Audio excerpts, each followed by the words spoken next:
On April 3rd, 1968, in Memphis, Tennessee, Martin Luther King rose to give a speech. And in this speech, he quoted this week's Torah portion. He said, "All I want to do is the will of God.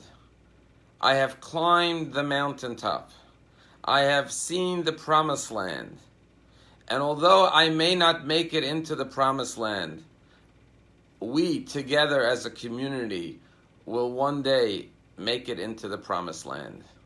The very next day, he was assassinated, and at the age of 39, left this world with that parting message.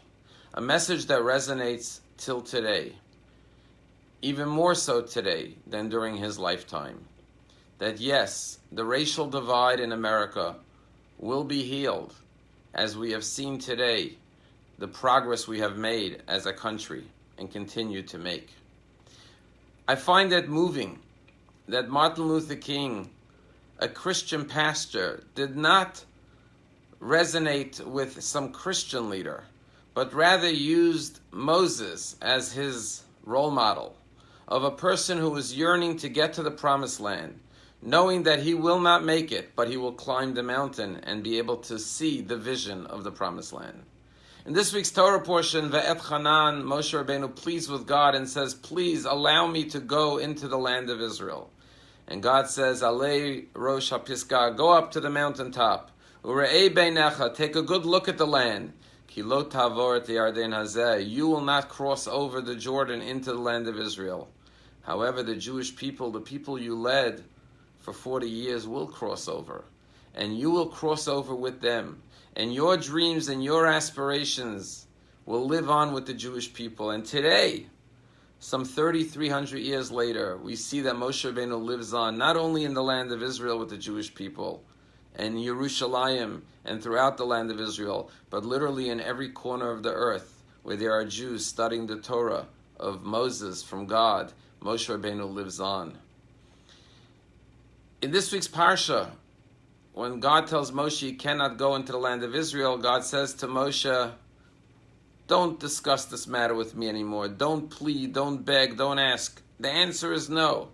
And Moshe is told by God, "Rav lach, it's enough. What you've received, what you've requested. Do not discuss the matter with me any further." And our rabbis in the Talmud and Tractate Sota say that why did God use the words Rav lach, it's enough for you? And our rabbis point out that when Korach rebelled against Moshe Rabbeinu and he said, "Why can't I be a Kohen?" Moshe Rabbeinu said, "Rav lachem, it's enough that you're members of the tribe of Levi. Why do you aspire to be Kohanim?" And therefore the Talmud says, in the same language that Moshe Rabbeinu responded to Korach, "It's enough for you to be Levites," God responds to Moshe, quoting his words to Korah, saying, "It's enough for you that you led the Jews until this point." And perhaps our rabbis say that the lesson God was teaching Moses, the greatest human being that ever lived, is that because you're a human, you will never have it all. You will never receive perfection in your life. Not all of your dreams can be realized, but that's okay. You must learn to accept who you are. You must embrace your story and your life and your accomplishments, and not always look at life saying, "Well, there's more. I didn't achieve this, or I didn't succeed at that." But look at what you did accomplish and appreciate it and value it and celebrate it and be content with who you are and what you are. You are enough. Rav lecha. This was the good news that God told Moses. What you've achieved is sufficient. Now it's time for Joshua to take over the mantle of leadership. You know, it's fascinating, but where is the first time in the Torah that you find the word love? The first time is in the story of the binding of Isaac, in the portion of Vayera,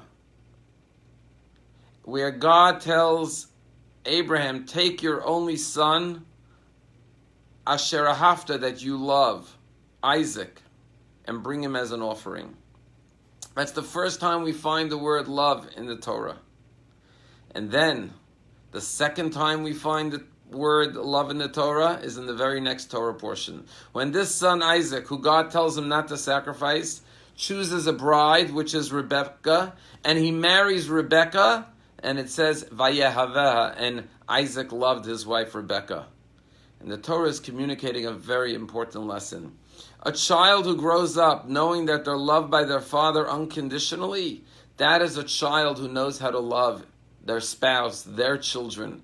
Because you could only give what you've received. If you receive unconditional love from your parents, then you could learn how to love and know how to love your wife and your children and others in your life. As the verse says, love your neighbor as yourself. First you have to learn to love yourself, and then you can love others.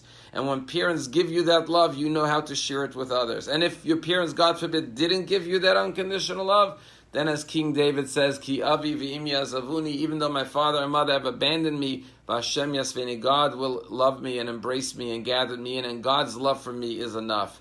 But a human being must live with love and know that they are loved unconditionally by God, by their parents, and they must transmit that unconditional love unto others. And that is why in this week's Torah portion it says, and you shall love God.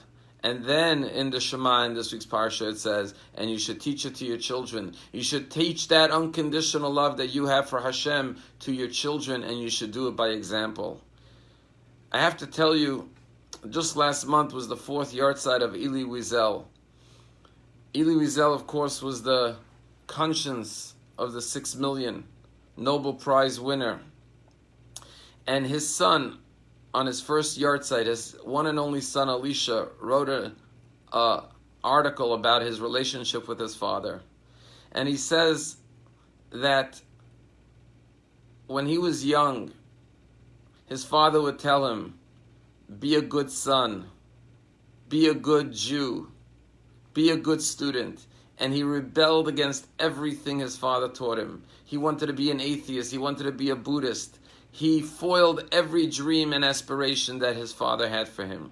And he writes in this article that there's a Hasidic story about a father who went to the Baal Shem Tov and he cried out his heart and he said, my son is going off the path. He's not following in my ways of Torah, of Judaism. What should I do? And the Baal Shem Tov said to this father, love him even more.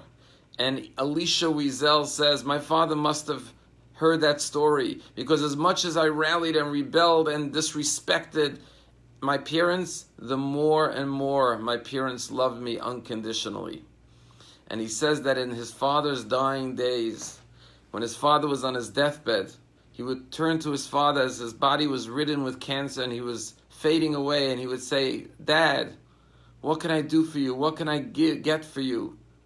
And his father would lovingly hold his hand and smile at him and say, just be. And he says, my father's final message to me over and over again is, I love you for who you are. Not for your achievements, not for your accomplishments, not for the great son you are. Just be. Who you are is enough. And I think this is such a powerful lesson. How many parents communicate the opposite message to the kids? It's not enough. You have to get a better mark. You have to get to a better college. You have to be more successful. Never pleased with the child. And the message that the child always gets is, you're inadequate. Whatever you do, it's not enough. Elie Wiesel, who learned the most painful lessons of human nature, is that the greatest gift we can give our children is to say to them, just be. I love you for just your being, for your existence brings me joy and love. And that was the message that God gave Moshe Rabbeinu before he passed on from this world. You will not cross into the land, but Ravlach, it's enough. What you've achieved makes me and the world so much better and happier. And be pleased with your accomplishments. Embrace yourself for who you are. Yes, as Martin Luther King quotes Moshe Rabbeinu, I may not cross over into the promised land, but we together will get there. Have a wonderful day.